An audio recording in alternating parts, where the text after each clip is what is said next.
लोकसभा निवडणुकीच्या दुसऱ्या टप्प्यातील मतदानामध्ये 26 एप्रिल रोजी अकोला लोकसभा मतदारसंघाचे मतदान पार पडले.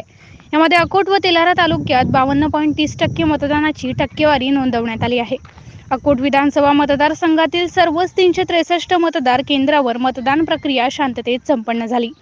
यापैकी अकोट शहरामध्ये असलेल्या एकूण 84 मतदान केंद्रांपैकी मतदान केंद्र क्रमांक 143, 151 व 152 वर मतदान सुरू होण्यापूर्वीच मॉक पोल घेताना व्हीव्हीपॅटमध्ये बिघाड आल्याने ईव्हीएम मशीन्स लगेच बदलवण्यात आल्या.